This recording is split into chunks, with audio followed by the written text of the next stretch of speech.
Halo adik-adik, selamat kembali lagi di channel Smart Edu Online. Dan hari ini Kaito akan membahas suatu topik, yaitu tentang bangun datar ya adik-adik. Nah, di bangun datar ini, apa aja sih yang akan kita pelajari? Yang pertama adalah kita akan mempelajari dari bentuk bangun-bangun yang biasanya adik-adik akan ketemu di soal-soal yang ada di sekolah nanti ya. Nah, Kaito langsung mulai aja. Yang pertama, kita akan melihat dari suatu bangun yang bentuknya adalah persegi. Ya, ini adalah yang nomor 1. Oke, persegi. Nah, persegi ini bentuknya seperti apa sih? Nah, bentuknya gini adik-adik. Nah, dia itu salah gambar. Dia itu gini adik-adik. Punya sisi yang semuanya sama panjang. Nah, begini. Jadi kalau misalkan di sini Kaito kasih simbol S, maka di sini semuanya sama adik-adik. Ya, besarnya sama. Kalau misalkan di situ 2 cm, nih, misalkan ini 2 cm, maka sisi-sisanya juga 2 cm, yang dari sini ke sini juga 2 cm, dari sini ke atas juga 2 cm. Ya, ini adalah persegi ciri-cirinya. Ya, lalu kemudian dia juga punya 4 sudut yang besarnya adalah 90 derajat atau suka disebut sebagai sudut siku-siku. Ya. Nah, seperti itu ya adik-adik. Ya, jadi semua sudutnya sama 90 derajat. Nah, lalu kemudian kita akan membahas dari sisi rumus, ya, keliling dan luas. Untuk keliling persegi secara rumus adalah 4 dikali sisi. Nah, mungkin dari adik ada yang bertanya, Kak, maksudnya keliling itu apa sih? Mungkin adik-adik udah tahu 4 kali sisi, tapi meaningnya apa? Maksudnya gini, keliling itu adalah adik-adik menjumlahkan semua sisi-sisinya adik-adik. Nah, itu. Sampai kembali lagi ya, jadi semua sisi yang ada adik-adik jumlahkan satu per satu. Itulah maksudnya dari keliling. Oke. Nah, makanya kalau misalkan adik-adik tulis secara manual ya, sisinya ada berapa? Ada 4 ya. Ini sisi pertama, sisi kedua, sisi ketiga, sisi keempat. Nah, makanya bisa ditulis 4 kali sisi karena ada 4 sisinya ya. Nah, lalu yang kedua, rumus luas persegi. Nah, luas ini rumusnya apa? Itu adalah sisi kali sisi. Nah, luas yang mana sih yang kalian dapatkan? Luas itu adalah bagian dalam sini adik-adik. Ya, nah, ini semua nih. Inilah yang namanya luas. Oke ya. Jadi kalau mau gampang ingatnya, keliling itu adalah bagian luar, sedangkan kalau luas itu ya bagian dalamnya, areanya. Oke, ini adalah yang pertama tentang persegi. Nah, bangun yang kedua, kita akan membahas persegi panjang. Persegi panjang. Nah, bentuk bangunnya adalah seperti ini.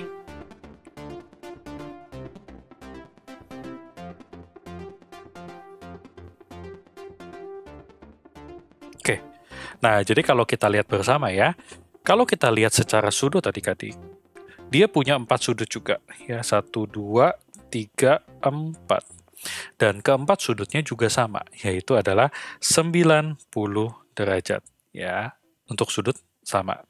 Nah, tetapi untuk secara panjangnya, dia punya sepasang-sepasang adik-adik. Jadi kalau kita lihat yang panjangnya sama, ya sepasang. Untuk yang lebar, ini sama dengan yang ini. Oke ya, dan ini biasa dinamakan P, yaitu singkatan dari panjang. Untuk yang di sisi sini adalah L. Oke. Lalu berikutnya adalah kita akan membahas dari sisi rumus kelilingnya. Kelilingnya jadi gimana? Keliling ini bentuknya ada 2 macam ya, tinggal adik-adik pilih aja mau yang mana. Bentuk yang pertama adalah 2 kali panjang ditambah 2 kali lebar. Oke. Tapi kalau adik-adik merasa, aduh Kak, kok rumusnya ribet ya? Ada satu bentuk lagi yang jauh lebih simpel, itu adalah ini. 2 dikali panjang tambah lebar. Ini juga boleh. Jadi adik-adik tinggal pilih aja mau yang atas atau yang bawah ya. Lalu yang kedua adalah rumus dari luas. Luas ini rumusnya apa? Rumusnya adalah panjang kali lebar. Udah selesai. Gitu ya. Ini adalah untuk yang kedua. Yang ketiga, kita akan membahas tentang segitiga. Nah, segitiga sendiri adik-adik, dia ini punya banyak macam bentuk ya. Nah, Kak itu kasih beberapa contoh segitiga. Yang pertama, ada yang namanya segitiga siku-siku. Ya, ini nggak boleh miring, ini harus lurus ya adik-adik ya. Nah, ini Kak itu kasih nama ya, ini segitiga siku-siku. Ciri-cirinya apa? Segitiga siku-siku udah jelas, di sini ada siku-sikunya. Gampangnya gitu ya. Ini yang pertama. Yang kedua, contohnya misalkan segitiga sama sisi atau enggak sama kaki dulu deh, biar gampang gambarnya gampang ya.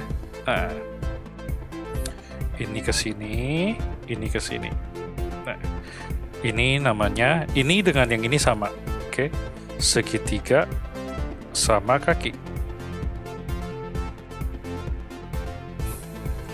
Lalu yang berikutnya ada lagi segitiga sama sisi.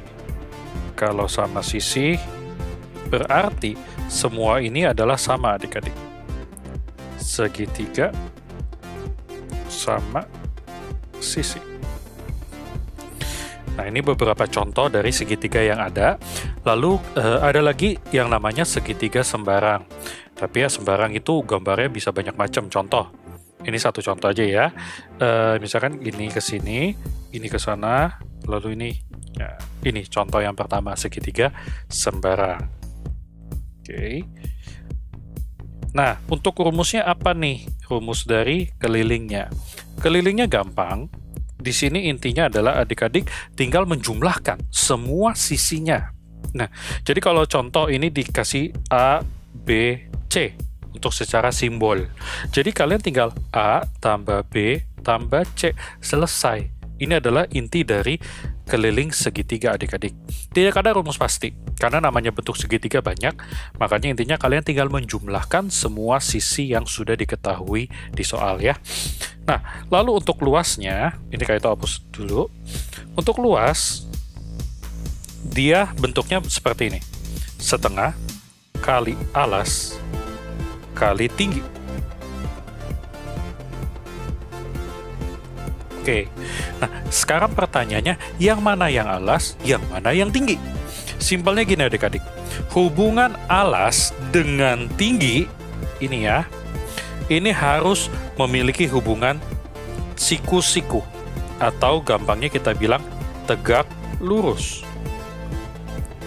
Ya, itu wajib. Ketika dua garis ini sudah memiliki hubungan tegak lurus, barulah kita bisa bilang satu sebagai alas, satu sebagai tinggi. Oke, contoh misalkan segitiga siku-siku. Kalau misalkan Kaito bilang ini adalah alas, oke, maka ini adalah tinggi. Dan dari lihat hubungan antara kedua garis tersebut, siku-siku, ya harus memiliki hubungan ini dulu. Ya. Yang kedua, misalkan katakan Kaito ini bilang ini alas, maka tinggi yang mana? Ini. Ini adalah tinggi. Tapi ingat, hubungannya intinya harus ada tegak lurusnya, yaitu ini, siku-siku. Oke, hal yang sama berlaku juga di sini. Jika ini sebagai alas, maka ini juga sebagai tinggi. Ya, intinya satu, harus tegak lurus juga ya. Nah, ini juga sama, jika ini adalah sebagai alas, maka ini adalah tinggi.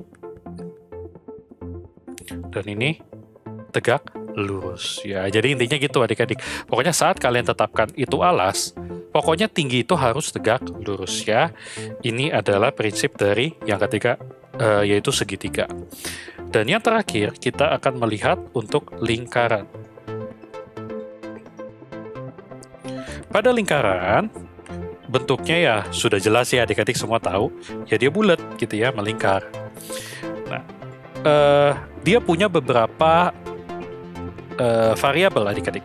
Yang pertama, ini namanya adalah jari-jari. Oke. Sedangkan yang ini, oke, ini Kaito bagusin dulu ya. Nah, ini namanya adalah diameter. Untuk disingkat, jari-jari biasanya R, kalau diameter biasanya D. Oke. Nah, sekarang kita ke rumusnya. Rumusnya, keliling adalah Pi dikali D. Oke, Pi ini apa? Pi ini memiliki nilai 22/7. Nanti Kaito tulis di bawah ya untuk notes-nya. Nah, sekarang kita ke luas dulu. Luas rumusnya Pi kali R kali R, atau kita bisa singkat Pi kali R kuadrat. Oke, nah ini ada notes. Pi ini memiliki nilai 22/7 atau 3,14. Nah, kapan kita pakai 22/7 atau 3,14? Itu tergantung sikon dari soal. Ya, jadi adik-adik nanti lihat soal lagi, lebih gampang hitung yang mana. Oke, terima kasih adik-adik untuk waktu yang adik-adik sudah siapkan untuk mempelajari materi bangun datar dari pembahasan dari Kaito. Dan sampai ketemu lagi di video berikutnya, yaitu part kedua bangun datar. Di sana Kaito akan bahas bentuk bangun yang lainnya seperti contoh jajak genjang, trapesium, layang-layang, bola ketupat, dan lain-lainnya. Dan adik-adik jangan lupa untuk subscribe, dan adik-adik kasih jempolnya juga dan share ke teman-teman kalian ya, dan Kaito yakin ini akan membantu kalian dalam memahami tentang bangun datar. Oke, sampai ketemu lagi di video berikutnya. Bye bye.